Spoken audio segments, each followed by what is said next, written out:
Hi everyone, and welcome to episode 2 of Write Out. I hope you've got your pen and notepad ready and are looking forward to doing some writing today, or taking notes and doing a bit of writing later on. Okay, so I'm going to start with my PowerPoint. And okay, so this is episode 2. Episode 1 I did the other day. Hopefully this will happen in less than 3 attempts. All right. Today's poem, My Mother's Music. Now, our theme today is music, inspired by a friend of mine called Vin Maskell, who runs a website called Stereo Stories, which I will talk to you a little bit about later on. And I'm just going to read this for you. My Mother's Music by Emily Buchwald. In the evenings of my childhood, when I went to bed, music washed into the cove of my room, my door open to a slice of light. I felt a melancholy I couldn't have named, a longing for what I couldn't yet have said or understood, but still knew was longing, knew was sadness untouched by time. Sometimes the music was a rippling stream of clear water rushing over a bed of river stones caught in sunlight.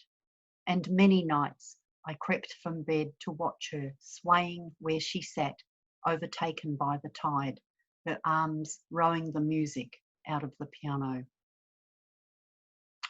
Okay, so let's go back to this. And as I've said before, poetryfoundation.org is a great place to find poems to read. You can search by theme or poet and find what you're looking for. So my other sample today is a little excerpt from a memoir piece, because we're talking about 3 different kinds of writing as usual. So this is from a piece I wrote called Country Dances. I grew up in the country, and at that time when I was a kid, we had regular dances at the hall. They'd start with a waltz, and gradually the floor would fill. Farmer dads fresh from the bath, faces smoothly shaved, hair brill-creamed back, best leather shoes shined with kiwi polish and a nice shirt. Farmer mums wore their dancing dresses, most often homemade on the Singer sewing machine, florals and stripes with full skirts and petticoats, hair curled and rare amounts of makeup. The couple stepped and swirled around the hall, falling into time with the music, remembering the rhythm. Dancing was a pleasure put away for most of the month, but bodies soon recovered the sense of movement and the beat. Okay, so our poetry writing prompt in time with the music theme today. What does music mean to you? So are you the kind of writer who makes up playlists for your novels, or do you like to write in silence like I do? We often have songs that carry particular meanings for us. They signify an event, a person, a time in our lives. The song is like a reminder, so that every time we hear it, we're transported back. So your challenge today is to write a poem where the title of the song is the title of your poem. Show us the event, the experience, and weave the emotion of the song around it. Now remember that song lyrics are copyrighted, so you can't include them, but that makes the challenge to evoke it more interesting. And titles are not copyrighted, so you can certainly use the title of the song as the title of your poem. Now, if you're into fiction writing, so your challenge is to start a story or a flash fiction with a song or music playing. So you have to decide where it's playing and why, what the song is and who's there. What are your characters doing in response to the music or the song?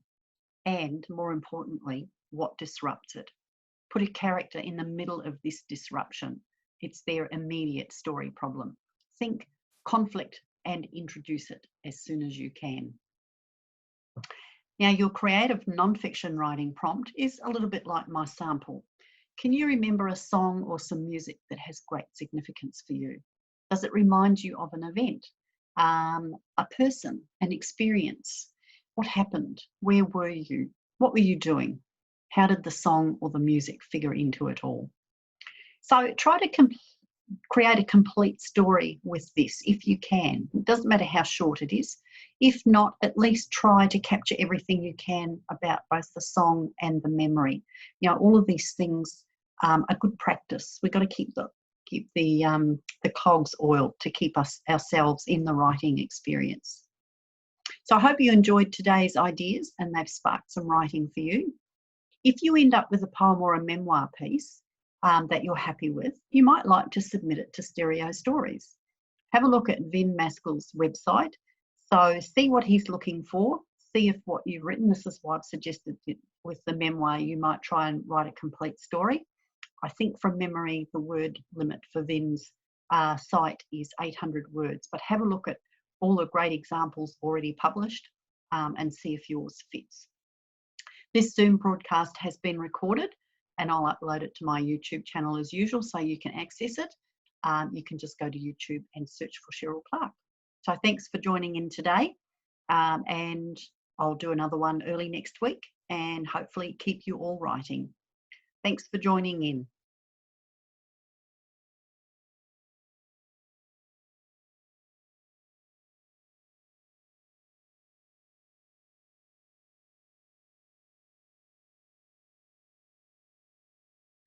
Okay.